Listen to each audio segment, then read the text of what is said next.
നാട്ടുകല്ല് വലിയുല്ലാഹിൽ മക്കാം. ഈ മക്ബറയുടെ ഏറ്റവും വലിയ പ്രത്യേകത എന്ന് പറഞ്ഞാൽ ഈ കാണുന്ന വലിയ കല്ലാണ്. ഈ കല്ല് ഇവിടെ സ്ഥാപിച്ചതല്ല, ഇതൊരു മീസാൻ കല്ലായിരുന്നു. പിന്നീട് ഈ മീസാൻ കല്ല് വളർന്ന് വലുതാകാൻ തുടങ്ങി എന്നതാണ് പഴമക്കാർ പറയുന്നത്. അസ്സലാമു അലൈക്കും വറഹ്മത്തുള്ളാഹി. ബിസ്മില്ലാഹി വൽഹംദുലില്ലാഹി വസല്ലല്ലാഹു അലാ നബീന മുഹമ്മദ്.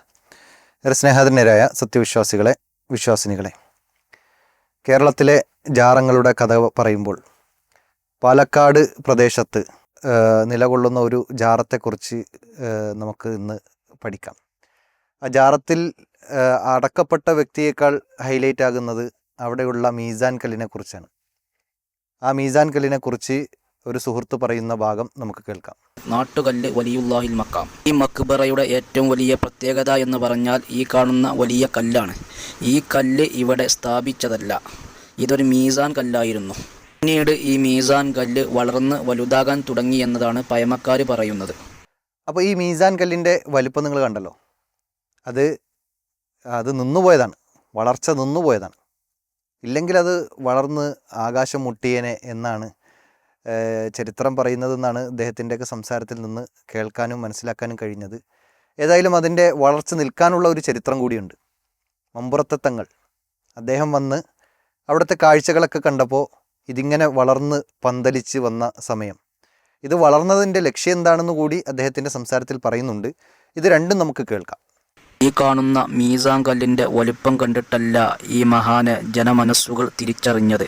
നൂറ്റാണ്ടുകൾക്ക് മുമ്പ് തന്നെ പല ഔലിയാക്കളും സ്വാലിഹീങ്ങളും ഇവിടെ സിയാറത്തിന് വരാറുണ്ട്. ബഹുമാനപ്പെട്ട ഖുതുബുസ്സമാൻ മമ്പുറം തങ്ങൾ ഉപ്പാപ്പയെ പോലത്തെ മഹാന്മാർ ഈ മക്കാമിലേക്ക് സിയാറത്തിന് വരാറുണ്ട്. ഇവിടുത്തെ മീസാൻ കല്ല് ഇങ്ങനെ വളർന്ന് വലുതാകുന്നത് കണ്ടപ്പോൾ ബഹുമാനപ്പെട്ട ഖുതുബുസ്സമാൻ മമ്പുറം തങ്ങൾ ഉപ്പാപ്പ ആ കല്ലിൽ വടികൊണ്ട് അടിക്കുകയും ഇനി മതി വളർന്നത്, ഇവിടെ കിടക്കുന്ന മഹാന്റെ മഹത്വം ജനങ്ങൾ മനസ്സിലാക്കിയിട്ടുണ്ട് എന്ന് പറയുകയും ചെയ്തു. അതിനുശേഷമാണ് പിന്നെ ആ കല്ലിൻ്റെ വളർച്ച നിലച്ചുപോയത്. അപ്പോൾ ഇതാണ് ചരിത്രം. ഇതെന്തിനാണ് ഈ രൂപത്തിൽ കല്ല് വളർന്നത്? മഹാന്റെ വലിപ്പം നാട്ടുകാർക്ക് മനസ്സിലാക്കി കൊടുക്കാനാണ്. മഹാൻ ആരാണെന്നറിയില്ല, ഊരും പേരും അറിയില്ല, ശുഹ്റത്തൊട്ടും കൂറാവില്ല എന്നൊക്കെ പറയണല്ലോ. അപ്പോൾ ഇതുപോലെ ഇദ്ദേഹം ആരാണെന്നറിയില്ല, എന്താണെന്നറിയില്ല, എവിടെ നിന്നാണെന്ന് അറിയില്ല. ഇതൊന്നും ഞാൻ വെറുതെ പറഞ്ഞതല്ല, ഇൻഷാ അല്ലാഹ് എൻ്റെ ബാക്കി സംസാരങ്ങളിൽ വരുന്നുണ്ട്. ഏതായാലും അങ്ങനെ മഹാന്റെ ശ്രേഷ്ഠതയെ ജനങ്ങൾക്ക് ബോധ്യപ്പെടുത്തി കൊടുക്കാൻ വേണ്ടി അവിടെ വളർന്ന കല്ലാണ് ഈ മീസാൻ കല്ല്. ആ മീസാൻ കല്ല് അവസാനം വളർന്ന് പന്തലിച്ചപ്പോൾ മമ്പുറത്തെ തങ്ങൾ വന്ന് ഒരടി ക്ലോസായി. അവിടെ അതിൻ്റെ വളർച്ച നിന്നുപോയി. പിന്നെ അവിടെ നിന്ന് ഒരു കല്ല് കൊഴിഞ്ഞു വീണു. അത് റോട്ടിലേക്കാണ് വീണത്. ഇപ്പോൾ ഹൈവേയുടെ പ്രവർത്തനവുമായി ബന്ധപ്പെട്ട് അതിൻ്റെ വികസനവുമായി ബന്ധപ്പെട്ട് ആ കല്ല് അവിടെ നിന്ന് എടുത്ത് മാറ്റി. അതിനു മുമ്പ് വരെ അവിടെ ചവിട്ടരുത്, ആ കല്ലിനെ പോലും ആദരിക്കുന്ന, ആരാധനയിലേക്ക് എത്തുന്ന സംഭവങ്ങൾ ഉണ്ടായിട്ടുണ്ട് എന്നാണ് ചരിത്രങ്ങൾ വായിച്ചു നൽകുന്നത്, പഠിക്കാൻ നമുക്ക് സാധിക്കുന്നത്. ഏതായാലും ഈ മഹാൻ ആരാണ്? നമ്മൾ ഇപ്പോൾ മീസാൻ കല്ലിനെ കുറിച്ച് മാത്രമേ പറഞ്ഞിട്ടുള്ളൂ. ആ ഖബറിൽ കിടക്കുന്ന മഹാൻ ആരാണ് എന്ന് അദ്ദേഹം തന്നെ പറയട്ടെ. ഏതായിരുന്നാലും ഈ മക്കാമിൽ മറവട്ട് കിടക്കുന്ന മഹാന്റെ നാമം അവ്യക്തമാണ് എന്നതാണ് വാസ്തവം എന്നത് ഇവിടെ തെളിഞ്ഞു കഴിഞ്ഞു. ഇനി അദ്ദേഹത്തിൻ്റെ പേര് പിൽക്കാലത്ത് ഉണ്ടാക്കപ്പെട്ടു എന്നും അത് ഇവരുടെ ജാറങ്ങളുടെയും മക്ബറകളുടെയും ഒക്കെ ചരിത്രങ്ങൾ ഇങ്ങനെ കെട്ടിയുണ്ടാക്കുന്ന സംഭവങ്ങളാണല്ലോ, അതിന് നേതൃത്വം കൊടുക്കുന്നത് ഉസ്താദുമാരാണെന്നൊക്കെ നമുക്കറിയാം. ഏതായാലും ഇനി ഇദ്ദേഹത്തിന് ഒരു പേരിടുന്നുണ്ട്. ആ പേര് ഏത് രൂപത്തിലാണ്, ഇവരുടെ പ്രമാണങ്ങൾ എന്തൊക്കെയാണ് എന്ന് പറയുന്നിടത്ത് വ്യക്തമായി അദ്ദേഹം പറയുന്നുണ്ട്. ആ ഭാഗം കൂടി നമുക്ക് കേൾക്കാം. അവിടുത്തെ മൗലിദ് കിതാബിൽ ഇസ്ഹാഖ് എന്ന് രേഖപ്പെടുത്തപ്പെട്ടിട്ടുണ്ട്. അല്ലാഹു അഅലം. അപ്പോൾ ഇവരുടെ പ്രമാണം ഒന്ന് മൗലിദ് കിതാബാണ്. അതിൽ രേഖപ്പെടുത്തിയത് എന്താണ്? ഇസ്ഹാഖ് എന്ന പേരാണ്. ഇനി ആ വിഷയത്തിൽ തന്നെ അഭിപ്രായ വ്യത്യാസങ്ങളുണ്ട് എന്നുള്ളത് വേറെ സത്യം. ഏതായാലും അവിടെ 70 വയസ്സുകാരനായ ഒരു വാർദ്ധക്യത്തിലെത്തിയ ഒരു മനുഷ്യനെ പരിചയപ്പെടാനും അതുപോലെ തന്നെ അദ്ദേഹത്തിൻ്റെ ചില സംസാരങ്ങളൊക്കെ കേൾക്കാനിടയായിട്ടുണ്ട്. അദ്ദേഹം അവിടുത്തെ മേലാധികാരിയായിരുന്നു, അതിനെ നടത്തിക്കൊണ്ടു വന്നിരുന്ന ആളായിരുന്നു. അദ്ദേഹത്തിൻ്റെ ചില സംസാരങ്ങൾ കേൾക്കാം. ഇദ്ദേഹം ആരായിരുന്നു, എന്തായിരുന്നു ഇവിടുത്തെ സംഭവങ്ങൾ എന്നത് അദ്ദേഹം തന്നെ വെളിപ്പെടുത്തുന്നുണ്ട്. അദ്ദേഹം കല്ലിൻ്റെ വളർച്ചയുമായി ബന്ധപ്പെട്ട് പറഞ്ഞ ചില വാക്കുകൾ നമുക്ക് കേൾക്കാം. ആദ്യം, ഈ കല്ല് വളരാൻ തുടങ്ങിയത് എന്നാണ് എങ്ങനെ ആളുകൾ അറിഞ്ഞത്? ഇത് നമ്മൾ കാണുമ്പോൾ കല്ല് അങ്ങനെയാണ്. ഒന്നാമത് 70 വയസ്സുള്ള വ്യക്തി ഇപ്പോൾ പറയുകയാണ്, ഞങ്ങൾ കണ്ടു തുടങ്ങിയത് മുതൽ കല്ല് അങ്ങനെ തന്നെയാണ്. അപ്പോൾ അദ്ദേഹത്തിൻ്റെ ജീവിതകാലത്തിലെവിടെയും വളർച്ച കണ്ടിട്ടില്ല എന്നുള്ളതാണ്. ഇനി അവിടെ തീർന്നിട്ടില്ല, അദ്ദേഹത്തിൻ്റെ ബാക്കി സംസാരം കേൾക്കാം. ഒരു 10-20 വയസ്സൊക്കെ ആയി, അന്നും അതങ്ങനെയാണ്. എൻ്റെ ബാപ്പ ഉണ്ടായിരുന്നൊന്നും അങ്ങനെ. അപ്പോൾ അദ്ദേഹത്തിന് 70 വയസ്സായി. ഈ 70 വർഷത്തിനിടയിൽ ആ കല്ല് വളർന്നതായി കണ്ടിട്ടില്ല. ഇനി രണ്ടാമത്തത് എന്താ? അദ്ദേഹത്തിൻ്റെ വാപ്പയുണ്ടായിരുന്ന കാലത്തും അന്നു മുതൽ ഇന്നു വരെയും അങ്ങനെ തന്നെയാണ്, പ്രത്യേകിച്ച് വളർച്ചയൊന്നും ഉണ്ടായിട്ടില്ല. ഇനി അവിടെയും തീർന്നില്ല, അദ്ദേഹത്തിൻ്റെ സംസാരം കേൾക്കട്ടെ. പിന്നെ പാപ്പാരായിട്ട് എന്തെങ്കിലും ഉണ്ടോയെന്ന് അന്നുണ്ടായിരുന്നോന്ന് പാപ്പാക്ക് അറിയുമെന്ന് എനിക്കറിയില്ല. അപ്പോൾ വാപ്പയുടെ കാലത്ത് പോലും അങ്ങനെ വളർച്ചയുണ്ടായിട്ടുണ്ടോ എന്ന് അറിയില്ല എന്ന് പറഞ്ഞു. അപ്പോൾ 3 തലമുറ ഇത് വളർച്ചയില്ലാതെ നിൽക്കുകയാണ്.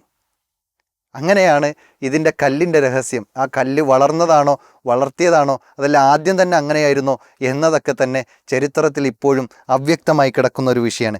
ഇനി ഇതിൻ്റെ എല്ലാം പ്രമാണം എന്താണ്, ഇവർ എങ്ങനെയാണ് ഇതിനെ സത്യപ്പെടുത്തുന്നത് എന്ന് നമ്മൾ ആലോചിക്കുമ്പോൾ അദ്ദേഹം അതിനെ വിശദീകരിക്കുന്നുണ്ട്. അതുകൂടി കേൾക്കാം. വേറെ കൃത്യമായ ഒരു ചരിത്രം ഇല്ല, എവിടെയും രേഖപ്പെടുത്തിയിട്ടില്ല. അപ്പോൾ കൃത്യമായ ചരിത്രം ഈ ജാറത്തെ സംബന്ധിച്ചോ അല്ലെങ്കിൽ ആ ജാറത്തിൻ്റെ മീസാൻ കല്ലുമായി ഇവർ വളർന്നുകൊണ്ടിരിക്കുന്ന മീസാൻ എന്ന് പറയുന്ന ആ കല്ലുമായി ബന്ധപ്പെട്ട ചരിത്രമോ എവിടെയും രേഖപ്പെടുത്തിയിട്ടില്ല. ഇത് അടിസ്ഥാനമാണ്. ഇത് കേരളത്തിലെ ജാറങ്ങളുടെ ഒട്ടുമിക്ക ജാറങ്ങളുടെ അവസ്ഥ ഇത് തന്നെയാണ്. ഇനി അദ്ദേഹത്തിൻ്റെ പ്രമാണം എന്താ? അല്ലെങ്കിൽ ഈ കല്ലുമായി ബന്ധപ്പെട്ടും ഈ ജാറവുമായി ബന്ധപ്പെട്ടും അവർക്ക് മുന്നിൽ വെക്കാനുള്ള പ്രമാണം എന്താണ്? അതുകൂടി കേൾക്കാം. പിന്നെന്താ മൗലീദോ അങ്ങനെന്താ? ഒരു മൗലിദുണ്ട് അവിടെ. മൗലീദുണ്ട്. അതിപ്പോ ഈ ആൾക്കാർ കെട്ടിണ്ടാക്കിയതാണ്, അല്ലാതെ അയാളെ അപ്പോൾ കേട്ടില്ലേ, ഇനി ഒരു മൗലൂദാണ് അവർക്ക് തെളിവായിട്ടുള്ളത്. ഖുർആനോ സുന്നത്തോ ഇല്ല, അല്ലെങ്കിൽ കൃത്യമായ ചരിത്രം ഇല്ല. ഇനി ആരോ കെട്ടിയുണ്ടാക്കിയത്, അദ്ദേഹം തന്നെ അതിൽ പറയുന്നുണ്ട്, ആരോ കെട്ടിയുണ്ടാക്കിയ, നാട്ടുകാർ കെട്ടിയുണ്ടാക്കിയ ഒരു സംഭവമാണ് എന്ന് പറയുമ്പോൾ വീണ്ടും ചോദ്യം ചോദിക്കുന്ന ആൾ ചോദിക്കുന്നുണ്ട്, ഇതെങ്ങനെയാണ്, ആരാണ് ഉണ്ടാക്കിയതെന്ന് ചോദിക്കുമ്പോൾ അദ്ദേഹം പറയട്ടെ. ഇല്ല, ആരുണ്ടാക്കിയതാ? അതിവിടെ ഒരു മൗലിദുണ്ടാക്കിയതാണ്. കൃത്യമായ തെളിവൊന്നുമില്ല. അതിവിടെ ഒരു മൗലവർ ഉണ്ടാക്കിയതാണ്. ആ മൗലവർക്ക് വേണം എന്ത്? പൈസ വേണം, അദ്ദേഹത്തിൻ്റെ പോക്കറ്റ് നിറയണം, അദ്ദേഹത്തിൻ്റെ വയറ് നിറയണം. ഇതേ മൗലവർക്ക് ലക്ഷ്യമുള്ളൂ. അതുകൊണ്ട് എന്താ, ഒരു ജാറം കണ്ടു, ആ ജാറത്തെ കണ്ടപ്പോൾ പച്ച വിരിച്ചു, അവിടെ ഒരു കല്ലും വളർത്തി, അവസാനം എന്തായി, ഒരു മൗലൂദ് ഉണ്ടാക്കിയിട്ട് അവിടെ ബിസിനസ് തുടങ്ങുകയാണ്. ഇതാണ് ഉസ്താദുമാരുടെ അവസ്ഥ. ഇതാണ് കേരളത്തിലെ ജാറങ്ങൾ പരിശോധിച്ചാൽ ആഴത്തിലേക്ക് അതിൻ്റെ വിഷയങ്ങളിലേക്ക് ഇറങ്ങിക്കഴിഞ്ഞാൽ അവിടെയുള്ള അവസ്ഥ ഇതാണ്. ഇനി വലിയുള്ള എന്ന് പറയുന്ന ഈ വ്യക്തിയുടെ പേരെന്ത്, ആ ജാറത്തിൽ അടങ്ങപ്പെട്ട വ്യക്തിയുടെ പേരെന്ത് എന്ന് ചോദിക്കുമ്പോൾ അദ്ദേഹം പറയുന്നുണ്ട്. ബാക്കി കേൾക്കാം. അദ്ദേഹത്തിൻ്റെ പേരെന്താണെന്ന് പറഞ്ഞു? അതിപ്പെട്ട പേരാണ്, അയാളുടെ പേര് ശരിക്കും അങ്ങനെ ആർക്കും കിട്ടിയിട്ടില്ല. കേട്ടില്ലേ, പേര് ഇപ്പം ഇട്ടതാണ്, അയാളുടെ പേരെന്താണെന്ന് ആർക്കും ഇതുവരെ കിട്ടിയിട്ടില്ല. അപ്പോൾ ആൾക്കാരെല്ലാവരും കൂടി കമ്മിറ്റി കൂടി തീരുമാനിച്ചെന്ത് ചെയ്തു, ഒരു പേരിട്ടു. ആ പേര് കേൾക്കാം. അത് ഇസ്ഹാഖ് വലിയുള്ള നാട്ടിൽ. ഇസ്ഹാഖ് വലിയുള്ള. അതിപ്പോ അത് അയാളെ പേര് നമുക്ക് പിന്നെ ഇട്ടിട്ടും കണ്ടിട്ടും ഒന്നും ഇല്ലല്ലോ. അപ്പൊ അങ്ങനെ ആൾക്കാർക്ക് മനസ്സിലാകാൻ വേണ്ടിയിട്ട് ഒരു പേര് കിട്ടുന്നു. അപ്പോൾ പേര് ഇസ്ഹാഖ് വലിയുള്ള എന്ന് നാട്ടുകാരെല്ലാവരും കൂടി ചേർന്ന് തീരുമാനിച്ചു. പക്ഷേ എന്തു പറ്റി, ആ കമ്മിറ്റിയിലുണ്ടായിരുന്ന ഒരാൾക്ക് ഈ പേരങ്ങ് ദഹിച്ചില്ല, പേര് മാറ്റണമെന്നായി. അവസാനം എന്തായി, അതും കേൾക്കാം. ഈ പേര് ഇട്ടത് ആരാണ്? അതിവിടെ പിന്നെ എല്ലാവരും കൂടിയിട്ടിട്ടൊന്നും മാത്രമേ എന്തെങ്കിലും ഒരു പേര് വിളിച്ചിട്ടുണ്ട്.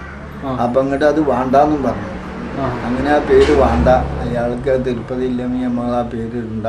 അപ്പോൾ വലിയുള്ളാന്നാക്കി, അവരുടെ പേര് അവിടെ എഴുതിയിട്ടില്ലേ, ആ പേരാക്കി. പിന്നെ ആ പേര് വേണ്ടാന്ന് പറഞ്ഞു. അതിപ്പോൾ അയാൾക്ക് തിരുപ്പതി ഉണ്ടോ, അയാളെ പേരെന്താണെന്നൊന്നും ഞമ്മക്കറിയില്ല. അപ്പോൾ ആ പേര് വേണ്ടാന്ന് പറഞ്ഞിട്ട് പിന്നെ അത് വേണ്ടാച്ചു. അപ്പോൾ കേട്ടല്ലോ, ആരാണ് എന്താണ് ഒരു അഡ്രസ്സില്ല.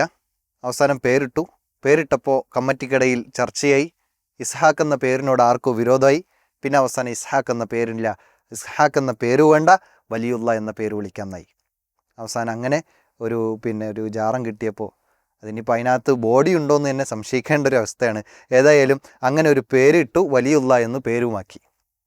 എന്നിട്ടോ ഈ ചോദിക്കുന്ന ചോദ്യകർത്താവ് അദ്ദേഹത്തിനോട് ചോദിക്കുന്നുണ്ട്, ഇദ്ദേഹം എവിടെ നിന്നാണ് വന്നത്, ഇദ്ദേഹത്തിൻ്റെ നാട് ഏതാ, അതും ചോദിക്കുന്നുണ്ട്. അതിനുള്ള മറുപടി നമുക്ക് കേൾക്കാം.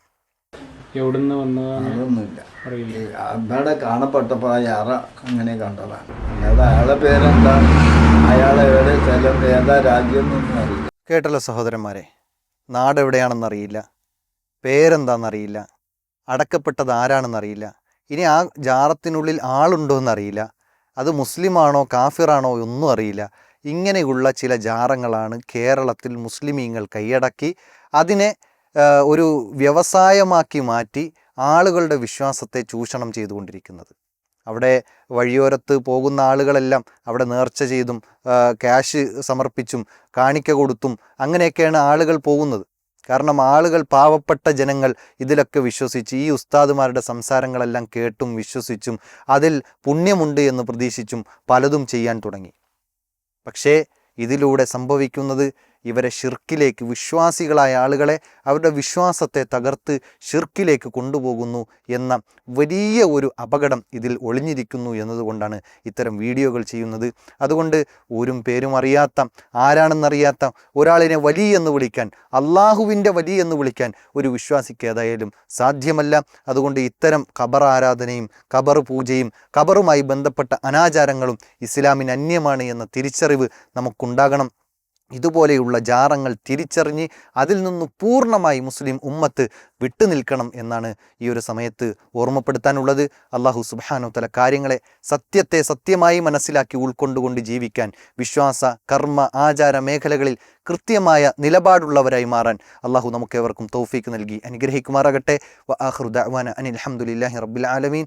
അസ്സലാമു അലൈക്കും വറഹ്മത്തുള്ളാഹി വബറകാതുഹു.